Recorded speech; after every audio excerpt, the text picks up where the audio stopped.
What's up, guys? How you guys doing today? I hope everyone is doing fantastic. As you can see, I'm doing wonderful today. It's the Champions League. Yes, baby. The first day one is complete. We have a lot of team on 3 point and some on 1 point. And of course, Arsenal was playing against Atlanta.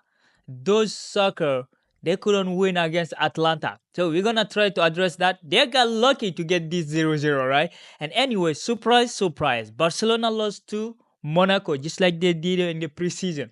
So we're gonna see what happened in that game because there is a lot of circumstances in that game. We're gonna talk about that, and of course, Atletico Madrid and Diego Simeone winning their game, and of course, Benfica 2-1. So we're gonna try to address this game in this video. So anyway, guys, welcome back to another video. Welcome to the world of soccer. If you're not allowed to subscribe, make sure to subscribe, like, and share this with your friend. So anyway, guys. Hey, it's Arsenal, huh? They they had no shame parking the bus at Tottenham. All right, they will play against Tottenham last week. We saw them. Tottenham had 67% of the position, or 63, something like that, and they refused to play. They won 1-0. I mean, Tottenham don't know how to defend corner or set pieces, and they will play against a team today that know how to defend those set pieces. And they are really good. They were champion, the Europa League champion last year, and we know how good they were. They beat Leverkusen. By the way, Leverkusen won 4-0 today. So we're gonna try to talk about those guys too. So anyway, Atlanta playing home, Gasperini with his people, with his boys, in one man-to-man marking. It worked against Arteta, this team. And I mean, we could say Arteta really got lucky today because David Raya saved them. Double save on that penalty. I think it should have gone in. But hey, David Raya is doing great. I mean, defensively, they are a really good unit, right? But going forward, Arsenal, I don't know why they didn't buy a striker during the transfer window. Nobody know. I want an Arsenal fan to explain to me why they didn't buy any striker or some wingers. I mean, they bought Raheem, but it's poor. It's poor at the front, right? So anyway, the lineup was like this. We know David Raya. I mean, great performance, man of the match for sure. And if you have Gabriel, William Saliba, Ben White, and of course Julian Timber, and you have Declan Rice, Thomas Partey, Kay Havertz playing the number 8. I don't know why they do that, but he was playing there. And you have Bukayo Saka, Gabriel Jesus, and Gabriel Martinelli. So this was their starting lineup, the 4-3-3, the classic Arsenal. Really good midfield, really good defense, but they missing a key player, Odegaard. Odegaard is a really important player in this team. When he's not there, there is not create chance. They don't create chances because today Arsenal had in 90 minutes they had only 6 shots, only 2 on target. Atlanta had 8. I mean, the game tactically, the battle was really interesting to watch because Arteta versus Gasperini. I mean, Arteta is 41, Gasperini is maybe almost 60, 68 or 70. But hey, it was like a different generational battle, right? This is the old fashioned and the new generation making the player go everywhere. But Gasperini is simple. It's 11v11. Everyone pick one player. You have a 10 player in, 10 player out. So you do man-to-man marking, right? Easy, simple. You just have to have the energy and the player to do those work, because it's individual. And you have to have a player that are confident going 1v1 against Saka or Martinelli, which they did. Zappacosta, I mean, he used to be at Chelsea, right? He's really good. Atlanta deserve to win this game, They deserve, but yeah, they do went in like a Karnisaki. Is a Karnisaki, right? No, is the other Rategi who missed the penalty. I mean, it's a good save by the keeper, right? Because he moved on his line quick.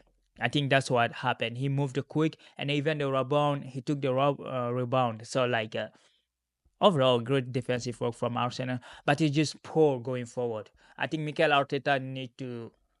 I don't know what he's gonna do. He doesn't have a striker, right? They didn't buy a striker. They were striker. Osimhen was available. They were other striker. They didn't go for anybody.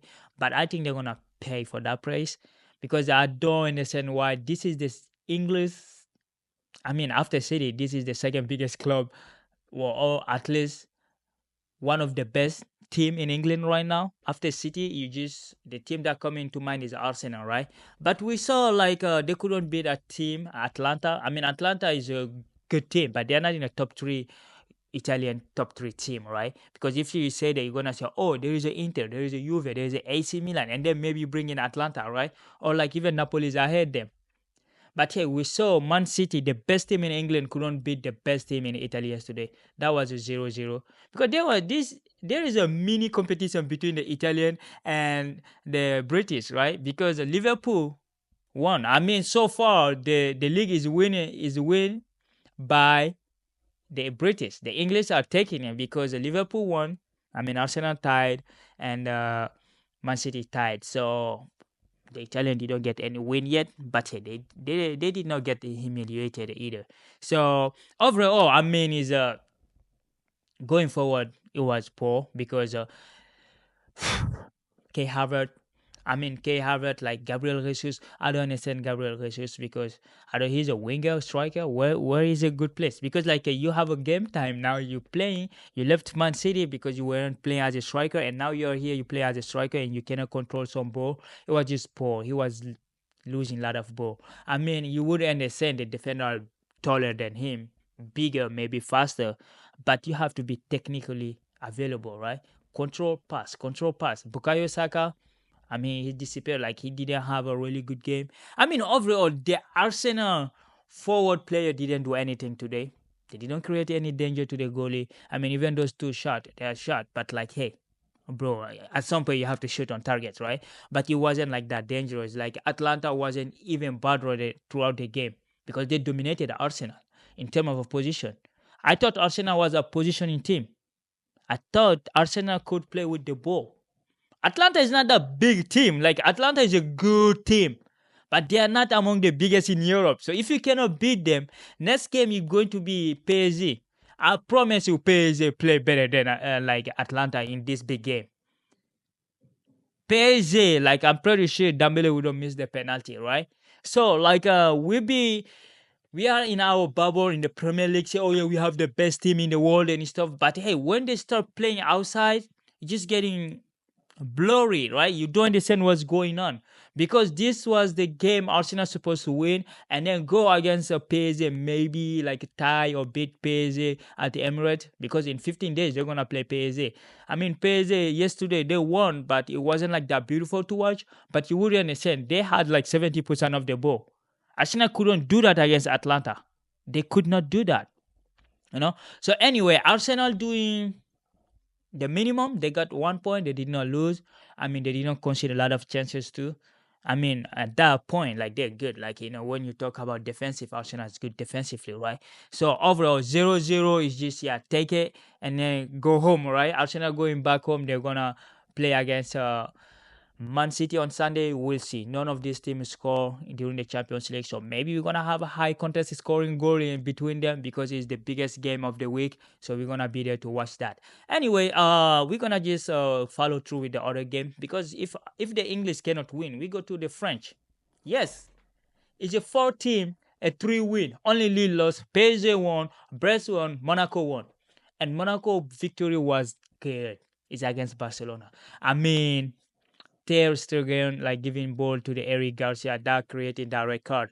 I mean, you know, it plummeted the game, all right? Even though Lamine Yamal equalized the goal for them, but you're playing with 10 men. Monaco is not like a small team, you know. People need to respect they need to respect the League One. Because Monaco, like even an 11v11, I think the game would have been fun to watch because Monaco is a type of team that play with the ball. But you take a red card with them, you know you're going to lose, right? Even though the stadium is always empty, but hey, it's Monaco. It's a kind of decent team, right? It's a decent team. So like they can play with the ball. So taking the record 10 minutes into the game, Eric Garcia, I think Paul Garcia, I mean, like you would say, I would definitely say is a Mark Ter Stegen fault. You cannot relance, you cannot pass the ball this way that time, like in that timing, without checking in the pressure.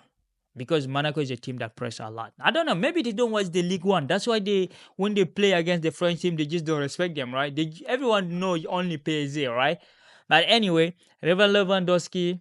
I mean, you couldn't blame any of these players because they play with 10 men against a team that is above average. Monaco is above average, and Monaco is not a bad team, so it's tough to play them. So Pedri, Casado, Kobarsi starting, Martinez, Balde, Kunde starting the game. But Monaco, they lost Fofana, they lost Ben Yedder, but they have a good player. Zakaria, really good. We remember him, he was at Chelsea. And you have a Kamara, and you have the boy who scored the goal, Ikelius, Achilles. He's a 17, 18, just like Lamine Yamal. I mean, everyone talk about Yamal because he's at Barcelona. People talk like that. And Achilles is just yeah, 17, 18 years old. Really good player. Good play. The goal was pretty good. And of course, the second goal come for George Lineker, 71 minutes in. And overall, I mean, Monaco deserved the win. Even Barcelona with 10 players, they weren't like dominated like a crazy. The position of the ball was like a 55 to 45 or 56 to 44. So it wasn't like that constant domination, like saying it wasn't like visible that they had a red card, right? They were playing, they couldn't like cover all the spaces, but they were doing good. So overall, this is Barcelona first defeat of the season, but we know it's because of the red card. Without the red card, pretty sure Barcelona would win this game. But anyway, we're gonna see Barcelona playing Sunday. They'll be playing La Liga. We will see how they're gonna bounce back from this defeat. But overall, I mean, there's not much to say about this game, right? They just lost. That lost with 10 men. So it's a Champions League. When you lose, you are in the Champions League, you just lose. And of course, Atletico Madrid play Antoine Griezmann at the work of Jose Maria Jimenez scoring in the 90 minutes, the Wanda Metropolitano, making the stadium go crazy. So RB Leipzig had a really good game overall. He's a German team. So I mean, they lost to Atletico. Atletico is in a form right now. 2-1. Overall, it's Simeonesque, and I just loved like to see our boys were having some game time, all right. And you had Conor Gallagher coming on in the second half. Alexander Schlott, he was at.